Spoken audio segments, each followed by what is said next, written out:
प्रथम राजावली अध्याय 4। एही रूपे सलोमन राजा समग्र इस्राएल उपरे राजा हेले।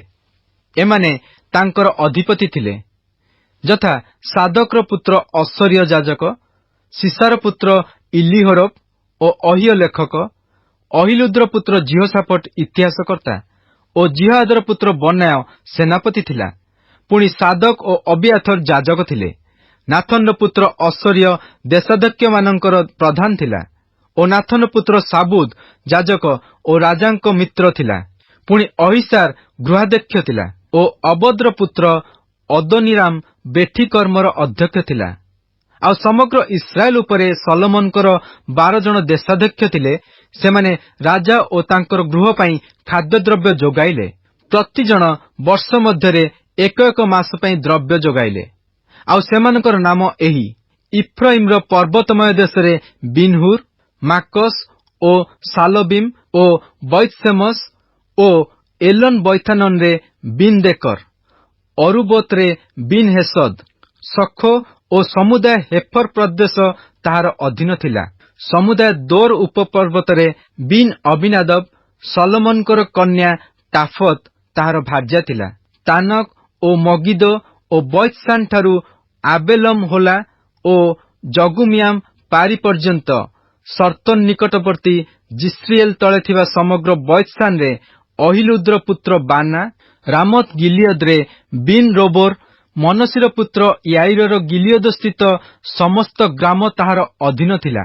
अर्थात बासनस्थ अर्गब अंचल रे थिबा प्राचीर बेष्टित ओ पित्तल अर्गल विशिष्ट 60 बृहत नगर ताहार अधीन थिला। महनईम रे इदोर पुत्र अहिनादब, नप्ताली रे अहिमास से सलोमनकर कन्या बासमत को विवाह करथिला। आसेर ओ बालोरे हुसैर पुत्र बाना, इसाखर रे पारुहर पुत्र जिहोशाफाट, बिन्यामिन रे एल्लार पुत्र सिमी, इमोरियर मानक राजा सिहोन रो ओ बासन रो राजा ओगोर, गिलियद देशरे उरीर पुत्र गेबर, से देशरे से एकमात्र देशाध्यक्ष थिला। जिहुदा और इस्राएल भोजनपान और आमद प्रमोद करी बाहुल्य हेतुरु समुद्र तीरस्थ बालुका न्याय बहु संख्यक थिले। पुणी सलोमन फरात नदी ठारू पलेस्टिया मानक देश मिस्र सीमा पर्यंत समस्त राज्य उपरे राजत्व कले। सलोमनकर जाबजीवन से माने भेटी आनिले और तांकर सेवा कले। सलोमनकर प्रात्यहिक आयोजनीय द्रव्य 30 महण सरु मैदा और 60 महण सुजी आउ 10 पुष्ट गोरु और चरा स्थानरू 20 गोरु और 100 मेष। यह छड़ा अनेक हरिण और कृष्णसार और वन गोरु और पुष्ट पक्षी थिला। कारण से तिप्सह ठारू घसा पर्यंत फरात नदीर एपारी स्थित समस्त अंचलर राजा मानक उपरे कर्तृत्व कले। पुणी तांकर चतुर्दिगस्थ सबुआड़े शांति थिला। एणु सलोमनकर जाबजीवन दान ठारू बेर्सेबा पर्यंत जिहुदा और इस्राएल प्रत्येक लोक आपणा आपणा द्राक्षालता और आपणा आपणा डिम्बुरी वृक्ष मूलरे निरापदरे बास कले। आउ सलोमनकर रथ निमंते 40,000 अश्वशाला और 12,000 अश्वारोही थिले। आउ सलोमन राजांक निमंते और सलोमन राजांकर मेजरे भोजनकारी समस्त निमंते पूर्वोक्त देशाध्यक्ष मानकर प्रत्येक जन आपणा आपणा निरूपित मासरे खाद्यद्रव्य जोगाइले। सेमाने किछि उणा कले नाही। मध्य सेमानकर प्रत्येक जन आपणा आपणा निरूपित कर्मानुसारे अश्व और द्रुतगामी वाहन सकल निमंते अध्यक्ष मानक थिबा स्थान को जब और तृण आनिले। आहुरी परमेश्वर सलोमन को अतिशय ज्ञान और बुद्धि पुणी समुद्र तीरस्थ बालुका न्याय मनर विस्तीर्णता प्रदान कले। पूर्व देशीय समस्त लोकंकर ज्ञान और मिश्रीय समुदाय ज्ञान अपेक्षा सलोमनकर ज्ञान अधिक हैला। कारण से समस्त लोकंक ठारू इस्राहिय, एथन और माहल पुत्र हेमन और कलकोल और दर्दा एमानक ठारू अधिक ज्ञानवान थिले और चतुर्दिगस्थ सकल गोष्ठी मध्यरे तांकर सुख्याति व्यापिला। से 300 नीति कथा कहिले और तांकर गीत 105 थिला। पुणी से लिबानन रो एरस वृक्ष ठारू प्राचीर रे उत्पन्न एसब तृण पर्यंत वृक्ष मानर वर्णना कले। मध्य से पशु और पक्षी और उरगामी प्राणी और मत्स्य मानकर वर्णना कले। पुणी पृथ्वीस्थ जे राजा सलोमनकर ज्ञान विषय शुणिथिले ସେମାନଙ୍କ ନିକଟରୁ ସର୍ବଦେଶୀୟ ଲୋକେ ତାଙ୍କର ଜ୍ଞାନର କଥା ଶୁଣିବାକୁ ଆସିଲେ। ପ୍ରଥମ ରାଜାବଳୀ ଅଧ୍ୟାୟ 5। ଅନନ୍ତର ସୋରର ରାଜା ହିରମ ସଲୋମନଙ୍କ ନିକଟକୁ ଆପଣା ଦାସମାନଙ୍କୁ ପଠାଇଲା, କାରଣ ଲୋକମାନେ ତାଙ୍କ ପିତାଙ୍କର ବଦଳେ ତାଙ୍କୁ ରାଜାଭିଷିକ୍ତ କଲେ ବୋଲି ସେ ଶୁଣିଥିଲା। ଆଉ ଦାଉଦ ସର୍ବଦା ହିରମର ପ୍ରିୟ ପାତ୍ର ଥିଲେ। ଏଣୁ ସଲୋମନ ହିରମ ନିକଟକୁ ଏହି କଥା କହି ପଠାଇଲେ, ଆପଣ ଜାଣନ୍ତି ମୋ ପିତା ଦାଉଦ ସଦାପ୍ରଭୁ ଆପଣା ପରମେଶ୍ୱରଙ୍କ ନାମ ଉଦ୍ଦେଶ୍ୟରେ ଗୋଟିଏ ଗୃହ ନିର୍ମାଣ କରିପାରିଲେ ନାହିଁ, କାରଣ ସଦାପ୍ରଭୁ ଶତ୍ରୁମାନଙ୍କୁ ତାଙ୍କର ପଦତଳସ୍ଥ କରିବା ପର୍ଯ୍ୟନ୍ତ ତାଙ୍କ ଚାରିଆଡେ ଯୁଦ୍ଧ ଘେରିଥିଲା। ମାତ୍ର ଏବେ ସଦାପ୍ରଭୁ ମୋ ପରମେଶ୍ୱର ଚତୁର୍ଦିଗରେ ମୋତେ ବିଶ୍ରାମ ଦେଇଅଛନ୍ତି। ବିପକ୍ଷ କେହି ନାହିଁ ବା ବିପଦ ଘଟଣା କିଛି ନାହିଁ। ଏହେତୁ ଦେଖନ୍ତୁ, ସଦାପ୍ରଭୁ ମୋ ପରମେଶ୍ୱରଙ୍କ ନାମ ଉଦ୍ଦେଶ୍ୟରେ ମୁଁ ଗୋଟିଏ ଗୃହ ନିର୍ମାଣ କରିବାକୁ ମନସ୍ଥ କରୁଅଛି। କାରଣ ସଦାପ୍ରଭୁ ମୋ ପିତା ଦାଉଦଙ୍କୁ କହିଥିଲେ, ଆମ୍ଭେ ତୁମ୍ଭ ବଦଳରେ ତୁମ୍ଭର ଯେଉଁ ପୁତ୍ରକୁ ତୁମ୍ଭ ସିଂହାସନରେ ବସାଇବା, ସେ ଆମ୍ଭ ନାମ ଉଦ୍ଦେଶ୍ୟରେ ଗୃହ ନିର୍ମାଣ କରିବ। ଏଣୁ ଏବେ ମୋ ପାଇଁ ଲିବାନନରୁ ଏରସ ବୃକ୍ଷ କାଟିବାକୁ ଆପଣ ଲୋକମାନଙ୍କୁ ଆଜ୍ଞା ଦେଉନ୍ତୁ। ପୁଣି ମୋ ଦାସମାନେ ଆପଣଙ୍କ ଦାସମାନଙ୍କ ସଙ୍ଗରେ ଥିବେ। ଆଉ ଆପଣ ଯାହା କହିବେ ତଦନୁସାରେ ଆପଣଙ୍କ ଦାସମାନଙ୍କ ପାଇଁ ମୁଁ ଆପଣଙ୍କୁ ମୂଲ୍ୟ ଦେବି। କାରଣ ଆପଣ ଜାଣନ୍ତି ଯେ କାଠ କାଟିବା କାର୍ଯ୍ୟରେ ସିଦୋନୀୟମାନଙ୍କ ପରି ନିପୁଣ ଲୋକ ଆମ୍ଭମାନଙ୍କ ମଧ୍ୟରେ କେହି ନାହିଁ। ସେତେବେଳେ ହିରମ ସଲୋମନଙ୍କର ଏହି କଥା ଶୁଣନ୍ତେ ଅତି ଆନନ୍ଦିତ ହୋଇ କହିଲା, ସଦାପ୍ରଭୁ ଆଜି ଧନ୍ୟ ହେଉନ୍ତୁ, ସେ ଏହି ମହାଗୋଷ୍ଠୀ ଉପରେ ଦାଉଦଙ୍କୁ ଏକ ଜ୍ଞାନବାନ ପୁତ୍ର ଦେଇଅଛନ୍ତି। ଏଉତାରେ ହିରମ ସଲୋମନଙ୍କ ନିକଟକୁ କହି ପଠାଇଲା, ଆପଣ ମୋ କତିକି ଯେଉଁ କଥା କହି ପଠାଇଲେ ତାହା ମୁଁ ଶୁଣିଲି। ମୁଁ ଏରସ ଓ ଦେବଦାରୁ କାଷ୍ଠ ବିଷୟରେ ଆପଣଙ୍କର ସମସ୍ତ ବାଞ୍ଛା ସଫଳ କରିବି। ମୋ ଦାସମାନେ ଲିବାନନ ଠାରୁ ସମୁଦ୍ର ପର୍ଯ୍ୟନ୍ତ ତାହା ଆଣିବେ। ପୁଣି ଆପଣ ଯେଉଁ ସ୍ଥାନ ନିରୂପଣ କରିବେ ସେଠାକୁ ମୁଁ ଭେଳା ବାନ୍ଧି ସମୁଦ୍ର ପଥରେ ପଠାଇ ସେଠାରେ ତାହା ଫିଟାଇ ଦେବି। ତେଣୁ ଆପଣ ନେଇଯିବେ, ଆଉ ଆପଣ ମୋ ଗୃହ ପାଇଁ ଖାଦ୍ୟଦ୍ରବ୍ୟ ଯୋଗାଇ ମୋ ବାଞ୍ଛା ସଫଳ କରିବେ। ଏହି ରୂପେ ହିରମ ସଲୋମନଙ୍କର ସମସ୍ତ ବାଞ୍ଛାନୁସାରେ ତାଙ୍କୁ ଏରସ ଓ ଦେବଦାରୁ କାଷ୍ଠ ଦେଲା। ପୁଣି ସଲୋମନ ହିରମ ଗୃହର ଖାଦ୍ୟ ନିମନ୍ତେ ତାହାକୁ 20,000 ମହଣ ଗହମ ଓ 20 ମହଣ ପେସା ତେଲ ଦେଲେ। ଏହି ରୂପେ ବର୍ଷକୁ ବର୍ଷ ସଲୋମନ ହିରମକୁ ଦେଲେ। ପୁଣି ସଦାପ୍ରଭୁ ଆପଣା ପ୍ରତିଜ୍ଞାନୁସାରେ ସଲୋମନକୁ ଜ୍ଞାନ ଦେଲେ। ଆଉ ହିରମ ଓ ସଲୋମନଙ୍କ ମଧ୍ୟରେ ସନ୍ଧି ଥିଲା ଓ ସେ ଦୁହେଁ ପରସ୍ପର ନିୟମ କଲେ। ଅନନ୍ତର ସଲୋମନ ରାଜା ସମୁଦାୟ ଇସ୍ରାଏଲ ମଧ୍ୟରୁ ବେଠିକର୍ମ ନିମନ୍ତେ ଲୋକ ସଂଗ୍ରହ କଲେ। ତହିଁରେ 30,000 ଲୋକ ସଂଗୃହୀତ ହେଲେ। ପୁଣି ସେ ପାଳି ଅନୁସାରେ ମାସକୁ 10,000 ଲୋକ ଲିବାନନକୁ ପଠାଇଲେ। ସେମାନେ ମାସେ ଲେଖାଏଁ ଲିବାନନରେ ଓ 2 ମାସ ଲେଖାଏଁ ଘରେ ରହିଲେ। ଓ ଅଦୋନିରାମ ବେଠି କର୍ମକାରୀମାନଙ୍କର ଅଧ୍ୟକ୍ଷ ଥିଲା। ପୁଣି ସଲୋମନଙ୍କର 70,000 ଭାରବାହକ ଓ ପର୍ବତରେ 80,000 ପଥର କଟାଳି ଥିଲେ। ଏହାଛଡ଼ା କର୍ମକାରୀ ଲୋକମାନଙ୍କ ଉପରେ ସଲୋମନଙ୍କର 3,300 ପ୍ରଧାନ କାର୍ଯ୍ୟାଧ୍ୟକ୍ଷ ନିଯୁକ୍ତ ଥିଲେ। ପୁଣି ପ୍ରସ୍ତୁତ ପ୍ରସ୍ତରରେ ଗୃହର ଭିତ୍ତିମୂଳ ସ୍ଥାପନ କରିବା ନିମନ୍ତେ ସେମାନେ ରାଜାଜ୍ଞାରେ ବୃହତ୍ ପ୍ରସ୍ତର ଓ ମୂଲ୍ୟବାନ ପ୍ରସ୍ତର ଖୋଳିଲେ। ଆଉ ସଲୋମନଙ୍କର ଓ ହିରମର ରାଜମିସ୍ତ୍ରୀମାନେ ଓ ଗିବ୍ଲିୟ ଲୋକମାନେ ସେ ସବୁର ଗଠନ କଲେ। ଏହି ରୂପେ ସେମାନେ ଗୃହ ନିର୍ମାଣ ନିମନ୍ତେ କାଷ୍ଠ ଓ ପ୍ରସ୍ତର ପ୍ରସ୍ତୁତ କଲେ। ପ୍ରଥମ ରାଜାବଳୀ ଅଧ୍ୟାୟ 6। ମିସ୍ର ଦେଶରୁ ଇସ୍ରାଏଲ ସନ୍ତାନଗଣ ବାହାରି ଆସିଲା ଉତ୍ତାରେ 480 ବର୍ଷରେ ଓ ଇସ୍ରାଏଲ ଉପରେ ସଲୋମନଙ୍କର ରାଜତ୍ୱର 4ଥ ବର୍ଷର ସିବ୍ ନାମକ 2ୟ ମାସରେ ସେ ସଦାପ୍ରଭୁଙ୍କ ଉଦ୍ଦେଶ୍ୟରେ ଗୃହ ନିର୍ମାଣ କରିବାକୁ ଆରମ୍ଭ କଲେ। ପୁଣି ସଲୋମନ ରାଜା ସଦାପ୍ରଭୁଙ୍କ ଉଦ୍ଦେଶ୍ୟରେ ଯେଉଁ ଗୃହ ନିର୍ମାଣ କଲେ, ତହିଁର ଦୀର୍ଘତା 60 ହାତ ଓ ପ୍ରସ୍ଥ 20 ହାତ ଓ ଉଚ୍ଚତା 30 ହାତ। ଆଉ ଗୃହର ପବିତ୍ର ସ୍ଥାନ ସମ୍ମୁଖସ୍ଥ ବରଣ୍ଡା ଗୃହର ପ୍ରସ୍ଥାନୁସାରେ 20 ହାତ ଦୀର୍ଘ ଓ ଗୃହର ସମ୍ମୁଖରେ ତହିଁର ପ୍ରସ୍ଥ 10 ହାତ ଥିଲା। ପୁଣି ଗୃହ ନିମନ୍ତେ ସେ ବନ୍ଦ ଜାଲି ଝରକା ନିର୍ମାଣ କଲେ। ପୁଣି ସେ ଗୃହର କାନ୍ଥ ଚାରିଆଡେ ଅର୍ଥାତ୍ ମନ୍ଦିରର ଓ ଗର୍ଭାଗାରର କାନ୍ଥକୁ ଲଗାଇ ଚାରିଆଡେ ମହଲା ବନାଇଲେ ଓ ଚାରିଆଡେ କୋଠରୀ ନିର୍ମାଣ କଲେ। ତହିଁରେ ତଳ ମହଲା 5 ହାତ ପ୍ରସ୍ଥ, ମଧ୍ୟ ମହଲା 6 ହାତ ପ୍ରସ୍ଥ ଓ ତୃତୀୟ ମହଲା 7 ହାତ ପ୍ରସ୍ଥ ଥିଲା। କାରଣ କଡ଼ିକାଠ ଯେପରି ଗୃହ କାନ୍ଥରେ ବନ୍ଦ ନ ହୁଏ, ଏଥିପାଇଁ ସେ ଚାରିଆଡେ ଗୃହ କାନ୍ଥର ବାହାର ଭାଗରେ ଆଧାର କଲେ। ସେହି ଗୃହ ନିର୍ମିତ ହେବା ସମୟରେ ତାହା ପଥର ଖଣିରେ ପ୍ରସ୍ତୁତ ପଥରରେ ଗଢ଼ା ଯାଇଥିଲା। ଏଣୁ ସେ ଗୃହ ନିର୍ମିତ ହେବା ସମୟ ଯାକ ତହିଁ ମଧ୍ୟରେ ହାତୁଡ଼ି କି ବଟାଳି କୌଣସି ଲୌହାସ୍ତ୍ରର ଶବ୍ଦ ଶୁଣା ନ ଗଲା। ମଧ୍ୟମ କୋଠରୀମାନର ଦ୍ୱାର ଗୃହର ଦକ୍ଷିଣ ଭାଗରେ ଥିଲା। ପୁଣି ଲୋକମାନେ ଘୂର୍ଣ୍ଣିତ ସୋପାନ ଦେଇ ମଧ୍ୟମ କୋଠରୀକି ଓ ମଧ୍ୟମ କୋଠରୀରୁ ତୃତୀୟ କୋଠରୀକି ଚଢ଼ିଗଲେ। ଏହି ରୂପେ ସେ ଗୃହ ନିର୍ମାଣ କରି ସମାପ୍ତ କଲେ ଓ ଏରସ୍ କାଷ୍ଠର କଡ଼ି ଓ ପଟାରେ ଗୃହ ଆଚ୍ଛାଦନ କଲେ। ଆଉ ସେ ସମୁଦାୟ ଗୃହକୁ ଲଗାଇ 5 ହାତ ଉଚ୍ଚର ମହଲା ବନାଇଲେ ଓ ଏରସ୍ କାଷ୍ଠ ଦ୍ୱାରା ଗୃହ ଉପରେ ସେ ସବୁର ଭାର ରହିଲା। ଅନନ୍ତର ସଲୋମନଙ୍କ ନିକଟରେ ସଦାପ୍ରଭୁଙ୍କ ବାକ୍ୟ ଉପସ୍ଥିତ ହେଲା, ଯଥା, ତୁମ୍ଭେ ତ ଏହି ଗୃହ ନିର୍ମାଣ କରୁଅଛ। ଯେବେ ତୁମ୍ଭେ ଆମ୍ଭର ସମସ୍ତ ବିଧି ଅନୁସାରେ ଚାଲିବ ଓ ଆମ୍ଭର ସକଳ ଶାସନ ରକ୍ଷା କରିବ ଓ ଆମ୍ଭର ଆଜ୍ଞା ସବୁ ପାଳନ କରି ତଦନୁସାରେ ଚାଲିବ, ତେବେ ଆମ୍ଭେ ତୁମ୍ଭ ପିତା ଦାଉଦଙ୍କୁ ଯାହା କହିଅଛୁ, ଆମ୍ଭେ ଆପଣାର ସେହି ବାକ୍ୟ ତୁମ୍ଭ ପ୍ରତି ସଫଳ କରିବା। ପୁଣି ଆମ୍ଭେ ଇସ୍ରାଏଲ ସନ୍ତାନଗଣ ମଧ୍ୟରେ ବାସ କରିବା ଓ ଆପଣା ଲୋକ ଇସ୍ରାଏଲକୁ ପରିତ୍ୟାଗ କରିବା ନାହିଁ।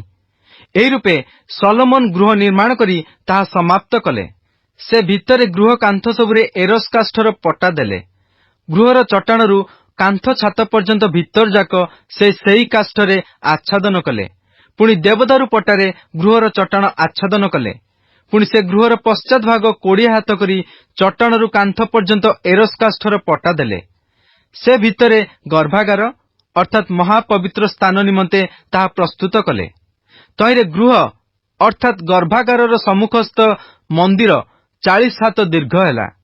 ପୁଣି ଗୃହ ଭିତରେ ଏରସ୍ କାଷ୍ଠରେ କଳିକା ଓ ପ୍ରସ୍ଫୁଟିତ ପୁଷ୍ପ ଖୋଳିଲେ। ସବୁ ଏରସ୍ କାଷ୍ଠର ଥିଲା, କିଛି ମାତ୍ର ପ୍ରସ୍ତର ଦୃଶ୍ୟ ନୋହିଲା। ପୁଣି ସଦାପ୍ରଭୁଙ୍କ ନିୟମ ସିନ୍ଦୁକ ସ୍ଥାପନାର୍ଥେ ଅନ୍ତସ୍ଥ ଗୃହ ମଧ୍ୟରେ ସେ ଗର୍ଭାଗାର ପ୍ରସ୍ତୁତ କଲେ। ଆଉ ସେହି ଗର୍ଭାଗାର ଭିତର 20 ହାତ ଦୀର୍ଘ ଓ 20 ହାତ ପ୍ରସ୍ଥ ଓ 20 ହାତ ଉଚ୍ଚ ଥିଲା। ଆଉ ସେ ତହିଁରେ ନିର୍ମଳ ସୁବର୍ଣ୍ଣ ମଡ଼ାଇଲେ ଓ ଧୂପବେଦୀ ଏରସ୍ କାଷ୍ଠରେ ଆଚ୍ଛାଦନ କଲେ। ଏହି ରୂପେ ସଲୋମନ ଗୃହ ଭିତର ନିର୍ମଳ ସୁବର୍ଣ୍ଣରେ ମଡ଼ାଇଲେ ଓ ଗର୍ଭାଗାର ସମ୍ମୁଖରେ ସୁବର୍ଣ୍ଣ ଜଞ୍ଜିରମାନ ଟଙ୍ଗାଇଲେ ଓ ସେ ତାହା ସୁବର୍ଣ୍ଣରେ ମଡ଼ାଇଲେ। ପୁଣି ସମୁଦାୟ ଗୃହ ସମାପ୍ତ ହେବା ପର୍ଯ୍ୟନ୍ତ ସମସ୍ତ ଗୃହ ସୁବର୍ଣ୍ଣରେ ମଡ଼ାଇଲେ। ମଧ୍ୟ ଗର୍ଭାଗାରର ଧୂପବେଦୀ ସମ୍ପୂର୍ଣ୍ଣ ରୂପେ ସୁବର୍ଣ୍ଣରେ ମଡ଼ାଇଲେ। ପୁଣି ସେ ଗର୍ଭାଗାର ମଧ୍ୟରେ 10 ହାତ ଉଚ୍ଚ ଜିତକାଷ୍ଠର 2 କିରୁବ ନିର୍ମାଣ କଲେ। ଏକ କିରୁବର ଏକ ପକ୍ଷ 5 ହାତ ଓ ଅନ୍ୟ ପକ୍ଷ ହିଁ 5 ହାତ ଥିଲା। ଏକ ପକ୍ଷର ଅଗ୍ରଭାଗରୁ ଅନ୍ୟ ପକ୍ଷର ଅଗ୍ରଭାଗ ପର୍ଯ୍ୟନ୍ତ 10 ହାତ ଥିଲା। ସେ ରୂପେ ଅନ୍ୟ କିରୁବ ହିଁ 10 ହାତ ଥିଲା। 2 କିରୁବ ଯାକ ଏକ ମାପ ଓ ଏକ ଆକାରର ଥିଲେ। ଏକ କିରୁବର ଉଚ୍ଚତା 10 ହାତ, ଅନ୍ୟ କିରୁବର ହିଁ ସେହିପରି ଥିଲା। ପୁଣି ସେ ସେହି କିରୁବ ଦ୍ୱୟକୁ ଅନ୍ତରାଗାର ମଧ୍ୟରେ ରଖିଲେ। ଆଉ ସେହି କିରୁବମାନଙ୍କର ପକ୍ଷ ଏପରି ବିସ୍ତୀର୍ଣ୍ଣ ହୋଇଥିଲା ଯେ ଏକର ପକ୍ଷ ଏକ କାନ୍ଥକୁ ଓ ଅନ୍ୟର ପକ୍ଷ ଅନ୍ୟ କାନ୍ଥକୁ ସ୍ପର୍ଶ କଲା। ପୁଣି ଗୃହ ମଧ୍ୟରେ ସେମାନଙ୍କ ପକ୍ଷ ପରସ୍ପର ସ୍ପର୍ଶ କଲା। ତେଣୁ ସେ କିରୁବମାନଙ୍କୁ ସୁବର୍ଣ୍ଣରେ ମଡ଼ାଇଲେ। ପୁଣି ସେ ଗୃହର ସକଳ କାନ୍ଥର ଭିତରେ ବାହାରେ ଚାରିଆଡ଼େ ଖୋଦିତ କିରୁବ ଓ ଖର୍ଜୁର ବୃକ୍ଷ ଓ ପ୍ରସ୍ଫୁଟିତ ପୁଷ୍ପମାନଙ୍କର ଆକୃତି ଖୋଳିଲେ। ଆହୁରି ଗୃହ ଚଟାଣର ଭିତର ବାହାର ସୁବର୍ଣ୍ଣରେ ମଡ଼ାଇଲେ। ଆଉ ସେ ଗର୍ଭାଗାରର ପ୍ରବେଶ ଦ୍ୱାର ଜିତକାଷ୍ଠରେ ନିର୍ମାଣ କଲେ। ତହିଁର କପାଳି ଓ ବାଜୁବନ୍ଧ କାନ୍ଥର ପଞ୍ଚମାଂଶ ଥିଲା। ଏହି ରୂପେ ସେ ଜିତକାଷ୍ଠରେ 2 କବାଟ କଲେ। ତହିଁ ଉପରେ କିରୁବ ଓ ଖର୍ଜୁର ବୃକ୍ଷ ଓ ପ୍ରସ୍ଫୁଟିତ ପୁଷ୍ପମାନର ଆକୃତି ଖୋଳିଲେ ଓ ତାହା ସୁବର୍ଣ୍ଣରେ ମଡ଼ାଇଲେ। ଆଉ କିରୁବ ଓ ଖର୍ଜୁର ବୃକ୍ଷମାନ ଉପରେ ସୁବର୍ଣ୍ଣ ମଡ଼ାଇଲେ। ତଦ୍ରୂପ ମନ୍ଦିରର ପ୍ରବେଶ ଦ୍ୱାର ନିମନ୍ତେ କାନ୍ଥର ଚତୁର୍ଥାଂଶରେ ଜିତକାଷ୍ଠର ଚୌକାଠ କଲେ। ଆଉ ଦେବଦାରୁ କାଷ୍ଠରେ 2 କବାଟ କଲେ। ଏକ କବାଟର 2 ପଟ ଦୋହରା ଥିଲା, ଅନ୍ୟ କବାଟର 2 ପଟ ଦୋହରା ଥିଲା। ପୁଣି ସେ ତହିଁ ଉପରେ କିରୁବ ଓ ଖର୍ଜୁର ବୃକ୍ଷ ଓ ପ୍ରସ୍ଫୁଟିତ ପୁଷ୍ପମାନ ଖୋଳି ସେହି ଖୋଦିତ କର୍ମର ଆକୃତି ଅନୁସାରେ ସୁବର୍ଣ୍ଣ ମଡ଼ାଇଲେ। ପୁଣି ସେ 3 ଧାଡ଼ି ଖୋଦିତ ପ୍ରସ୍ତରରେ ଓ 1 ଧାଡ଼ି ଏରସ୍ କାଷ୍ଠର କଡ଼ିରେ ଭିତର ପ୍ରାଙ୍ଗଣ ନିର୍ମାଣ କଲେ। ଚତୁର୍ଥ ବର୍ଷର ସିବ୍ ମାସରେ ସଦାପ୍ରଭୁଙ୍କ ଗୃହର ଭିତ୍ତିମୂଳ ସ୍ଥାପିତ ହେଲା। ପୁଣି 11 ବର୍ଷର ବୁଲ୍ ନାମକ ଅଷ୍ଟମ ମାସରେ ନିରୂପିତ ଆକୃତି ଅନୁସାରେ ସମୁଦାୟ ଅଂଶରେ ଗୃହର ନିର୍ମାଣ କାର୍ଯ୍ୟ ସମାପ୍ତ ହେଲା। ଏ ରୂପେ ତାହା ନିର୍ମାଣ କରିବାରେ ତାଙ୍କୁ 7 ବର୍ଷ ଲାଗିଲା। ଗୀତ ସଂହିତା ଅଧ୍ୟାୟ 72। ସଲୋମନଙ୍କର ଗୀତ। ହେ ପରମେଶ୍ୱର, ରାଜାଙ୍କୁ ତୁମ୍ଭର ଶାସନ ଓ ରାଜପୁତ୍ରଙ୍କୁ ତୁମ୍ଭର ଧର୍ମ ପ୍ରଦାନ କର। ସେ ଧର୍ମରେ ତୁମ୍ଭ ଲୋକମାନଙ୍କର ଓ ନ୍ୟାୟରେ ତୁମ୍ଭ ଦୁଃଖୀ ଲୋକଙ୍କର ବିଚାର କରିବେ। ଧର୍ମ ଦ୍ୱାରା ପର୍ବତଗଣ ଓ ଉପପର୍ବତଗଣ ଲୋକମାନଙ୍କର ଶାନ୍ତି ଉତ୍ପନ୍ନ କରିବେ। ସେ ଲୋକମାନଙ୍କ ମଧ୍ୟରୁ ଦୁଃଖୀମାନଙ୍କର ବିଚାର କରିବେ। ସେ ଦିନହୀନମାନଙ୍କର ସନ୍ତାନମାନଙ୍କୁ ଉଦ୍ଧାର କରିବେ ଓ ଉପଦ୍ରବକାରୀକି ଚୂର୍ଣ୍ଣ କରିବେ। ସୂର୍ଯ୍ୟ ଓ ଚନ୍ଦ୍ର ଥିବା ଯାଏ ପୁରୁଷାନୁକ୍ରମେ ଲୋକମାନେ ତୁମ୍ଭଙ୍କୁ ଭୟ କରିବେ। କଟା ଘାସରେ ବୃଷ୍ଟିତୁଲ୍ୟ ଓ ଭୂମିସେଚନକାରୀ ଜଳଧାରା ତୁଲ୍ୟ ସେ ଓହ୍ଲାଇ ଆସିବେ। ତାହାଙ୍କ ସମୟରେ ଧାର୍ମିକମାନେ ବର୍ଦ୍ଧିଷ୍ଣୁ ହେବେ। ପୁଣି ଚନ୍ଦ୍ର ଲୁପ୍ତ ନୋହିବା ପର୍ଯ୍ୟନ୍ତ ପ୍ରଚୁର ଶାନ୍ତି ହେବ। ମଧ୍ୟ ସେ ଏକ ସମୁଦ୍ରଠାରୁ ଅନ୍ୟ ସମୁଦ୍ର ପର୍ଯ୍ୟନ୍ତ ଓ ନଦୀଠାରୁ ପୃଥିବୀର ପ୍ରାନ୍ତ ପର୍ଯ୍ୟନ୍ତ କର୍ତ୍ତୃତ୍ୱ କରିବେ। ମରୁଭୂମି ନିବାସୀ ଲୋକମାନେ ତାହାଙ୍କ ସମ୍ମୁଖରେ ନତ ହେବେ ଓ ତାହାଙ୍କ ଶତ୍ରୁଗଣ ଧୂଳି ଚାଟିବେ। ତର୍ଷିସ୍ର ଓ ଦ୍ୱୀପ ସମୂହର ରାଜଗଣ ଦର୍ଶନୀ ଆଣିବେ। ଶିବାର ଓ ଶିବାର ରାଜଗଣ ଭେଟି ଦାନ କରିବେ। ହଁ, ସବୁ ରାଜାମାନେ ତାହାଙ୍କ ଛାମୁରେ ପ୍ରଣାମ କରିବେ। ସବୁ ଗୋଷ୍ଠୀମାନେ ତାହାଙ୍କର ସେବା କରିବେ। କାରଣ ସେ ଆର୍ତ୍ତନାଦକାରୀ ଦିନହୀନକୁ ଓ ଅସହାୟ ଦରିଦ୍ରକୁ ଉଦ୍ଧାର କରିବେ। ସେ ଦରିଦ୍ର ଓ ଦିନହୀନ ପ୍ରତି ଦୟା କରିବେ ଓ ସେ ଦିନହୀନମାନଙ୍କର ପ୍ରାଣ ଉଦ୍ଧାର କରିବେ। ସେ ଉପଦ୍ରବ ଓ ଦୌରାତ୍ମ୍ୟରୁ ସେମାନଙ୍କର ପ୍ରାଣ ମୁକ୍ତ କରିବେ। ପୁଣି ତାହାଙ୍କ ଦୃଷ୍ଟିରେ ସେମାନଙ୍କ ରକ୍ତ ବହୁମୂଲ୍ୟ ହେବ, ଆଉ ସେମାନେ ଜୀବିତ ରହିବେ ଓ ତାହାଙ୍କୁ ଶିବାର ସୁବର୍ଣ୍ଣ ଦତ୍ତ ହେବ। ଲୋକମାନେ ନିରନ୍ତର ତାହାଙ୍କ ପାଇଁ ପ୍ରାର୍ଥନା କରିବେ। ସେମାନେ ଦିନଯାକ ତାହାଙ୍କର ଧନ୍ୟବାଦ କରିବେ। ଦେଶ ମଧ୍ୟରେ ପର୍ବତଗଣର ଶିଖରରେ ପ୍ରଚୁର ଶସ୍ୟ ହେବ। ତହିଁର ଫଳ ଲିବାନୋନ ତୁଲ୍ୟ ହଲିବ। ପୁଣି ନଗରବାସୀମାନେ ପୃଥିବୀର ତୃଣତୁଲ୍ୟ ବର୍ଦ୍ଧିଷ୍ଣୁ ହେବେ। ତାହାଙ୍କ ନାମ ଅନନ୍ତକାଳ ରହିବ। ଯେ ପର୍ଯ୍ୟନ୍ତ ସୂର୍ଯ୍ୟ ଥାଏ ସେ ପର୍ଯ୍ୟନ୍ତ ତାହାଙ୍କ ନାମ ସତେଜ ରହିବ, ଆଉ ମନୁଷ୍ୟମାନେ ତାହାଙ୍କ ଦ୍ୱାରା ଆଶୀର୍ବାଦ ପ୍ରାପ୍ତ ହେବେ। ସବୁ ଗୋଷ୍ଠୀୟ ଲୋକେ ତାହାଙ୍କୁ ଧନ୍ୟ କହିବେ। ସଦାପ୍ରଭୁ ପରମେଶ୍ୱର, ଇସ୍ରାଏଲର ପରମେଶ୍ୱର ଧନ୍ୟ ହେଉନ୍ତୁ। କେବଳ ସେ ଆଶ୍ଚର୍ଯ୍ୟ କର୍ମ କରନ୍ତି। ପୁଣି ତାହାଙ୍କର ଗୌରବାନ୍ୱିତ ନାମ ଅନନ୍ତକାଳ ଧନ୍ୟ ହେଉ ଓ ତାହାଙ୍କ ଗୌରବରେ ସମୁଦାୟ ପୃଥିବୀ ପରିପୂର୍ଣ୍ଣ ହେଉ। ଆମେନ୍, ଆମେନ୍। ଯିଶିର ପୁତ୍ର ଦାଉଦଙ୍କର ପ୍ରାର୍ଥନା ସକଳ ସମାପ୍ତ। ଗୁଡ୍ ମର୍ଣ୍ଣିଂ ଆଣ୍ଡ ପ୍ରେଜ୍ ଦ ଲର୍ଡ। ଆଜି ବାଇବଲ ପଠନ ଦିନ ସଂଖ୍ୟା 75, ବୁଧବାର। ଆଜି ଆମ୍ଭେମାନେ ପ୍ରଥମ ରାଜାବଳୀ 4 ପର୍ବ ଠାରୁ 6 ପର୍ବ ଓ ଗୀତ ସଂହିତା 72 ପର୍ବକୁ ପାଠ କରିଅଛୁ। ସିଂହାସନରେ ଆରୋହଣ କଲା ଉତ୍ତାରେ ସଲୋମନ ତାଙ୍କ ରାଜନୀତି ଓ ମନ୍ତ୍ରିମଣ୍ଡଳ ଗଠନ ଓ ସୁଦୃଢ଼ କଲେ। ତତ୍ପରବର୍ତ୍ତୀ ଅଂଶ ସଲୋମନଙ୍କ ଧନ, ସମୃଦ୍ଧି ଓ ସଫଳତାର କାହାଣୀକୁ ବ୍ୟକ୍ତ କରେ। ଈଶ୍ୱରଙ୍କ ଠାରୁ ପ୍ରାପ୍ତ ହୋଇଥିବା ତାଙ୍କ ଜ୍ଞାନ ଓ ବୁଦ୍ଧିର ଖ୍ୟାତି ଦେଶ ବିଦେଶରେ ବ୍ୟାପିଗଲା। ସେମାନେ ସଲୋମନଙ୍କ ଜ୍ଞାନର କଥା ଶୁଣିବା ନିମନ୍ତେ ଚତୁର୍ଦିଗରୁ ଆସି ଅନେକ ହିତୋପଦେଶ, ଗୀତ ସମେତ ଉଦ୍ଭିଦ ଏବଂ ଜୀବଜନ୍ତୁମାନଙ୍କ ବିଷୟରେ ଆଲୋଚନା ତଥା ଚର୍ଚ୍ଚା କରୁଥିଲେ। ଦାଉଦ ତାଙ୍କ ମୃତ୍ୟୁ ପୂର୍ବରୁ ପ୍ରସ୍ତୁତ କରିଥିବା ସ୍ଥାନ ଓ ନକ୍ସାକୁ ନେଇ ସଲୋମନ ସଦାପ୍ରଭୁଙ୍କ ଉଦ୍ଦେଶ୍ୟରେ ଗୋଟିଏ ମନ୍ଦିର ନିର୍ମାଣ କଲେ। ଏହା ସଲୋମନଙ୍କ ରାଜତ୍ୱର 4ଥ ବର୍ଷରେ ଯାତ୍ରା ପୁସ୍ତକ ସମୟଠାରୁ ପ୍ରାୟ 480 ବର୍ଷ ଉତ୍ତାରେ ଆରମ୍ଭ ହେଲା ଓ ଏହା ସମାପ୍ତ ହେବା ପାଇଁ ପ୍ରାୟ 7 ବର୍ଷ ଲାଗିଲା। ପରମେଶ୍ୱର ଯିଏ ଯାତ୍ରା ପୁସ୍ତକ ସମୟରେ ଆବାସ ତମ୍ବୁ ଦେଇଥିଲେ, ସେ ତାଙ୍କ ରାଜତ୍ୱକୁ ଦାଉଦ ଓ ସଲୋମନଙ୍କ ଦେଇ ପ୍ରକାଶ କଲେ। ମନ୍ଦିର ହେଉଛି ପରମେଶ୍ୱରଙ୍କ ରାଜତ୍ୱର ସ୍ଥାନ ବା ସିଂହାସନ, ଯେଉଁଠାରୁ ତାଙ୍କ ରାଜତ୍ୱକୁ ସେ ସୁନିଶ୍ଚିତ କରନ୍ତି। ଆଗାମୀ ସମୟରେ ଦୟାକରି ମନେ ରଖନ୍ତୁ ଯେ ଜେରୁସାଲେମ ମନ୍ଦିରର ଉଲ୍ଲେଖ ପ୍ରାୟ ସବୁ ସମୟରେ ଅର୍ଥାତ୍ ରାଜାମାନଙ୍କ ସମୟରେ, ବନ୍ଦିତ୍ୱ କାଳରେ, ପୁରାତନ ଓ ନୂତନ ନିୟମ ମଧ୍ୟରେ ଥିବା ବ୍ୟବଧାନ ତଥା ଇଣ୍ଟରଟେଷ୍ଟାମେଣ୍ଟାଲ ପିରିୟଡରେ, ଯୀଶୁଙ୍କ ସମୟରେ ଓ ପ୍ରକାଶିତ ବାକ୍ୟ ସମୟରେ ସୁଦ୍ଧା କରାଯାଇଛି ଓ କରାଯିବ। ଏହି ସମୟରେ ଆମେ ଏଠାରେ ଗୀତ ସଂହିତା 72 ପର୍ବକୁ ପାଠ କରିଅଛୁ। ଏହା ସଲୋମନଙ୍କ ଦ୍ୱାରା ଲିଖିତ ଏକ ପ୍ରଶଂସାର ଗୀତ, ଯେଉଁଠାରେ ସେ ସଦାପ୍ରଭୁଙ୍କୁ ଜ୍ଞାନ ମାଗନ୍ତି। ଗିବିଅନର ଉଚ୍ଚସ୍ଥଳୀରେ ସଲୋମନ ସଦାପ୍ରଭୁଙ୍କ ଉଦ୍ଦେଶ୍ୟରେ 1000 ହୋମବଳି ଉତ୍ସର୍ଗ କଲେ ଓ ସଦାପ୍ରଭୁଙ୍କୁ ଜ୍ଞାନ ମାଗିଲେ ଏବଂ ସଦାପ୍ରଭୁ ସଲୋମନଙ୍କୁ ଜ୍ଞାନ, ଧନ ଓ ସମ୍ମାନ ପ୍ରଦାନ କଲେ। ସଲୋମନଙ୍କ ଦ୍ୱାରା ଦତ୍ତ ମହାନ ବିଚାର ନିଷ୍ପତ୍ତି ଗୁଡ଼ିକରୁ ଆମେ ଈଶ୍ୱର ତାଙ୍କୁ ଦେଇଥିବା ଜ୍ଞାନକୁ ସ୍ପଷ୍ଟ ଭାବରେ ଦେଖିପାରୁ। ଏହା ଥିଲା ଆଜିର ପଠିତ ଶାସ୍ତ୍ରାଂଶର ସାରାଂଶ। ପ୍ରଭୁ ଆମ ପ୍ରତ୍ୟେକଙ୍କୁ ଆଶୀର୍ବାଦ କରନ୍ତୁ। ଖ୍ରୀଷ୍ଟଙ୍କ ଠାରେ ଏକତ୍ର ଏହା କି ଆଶୀର୍ବାଦର ବିଷୟ ଅଟେ।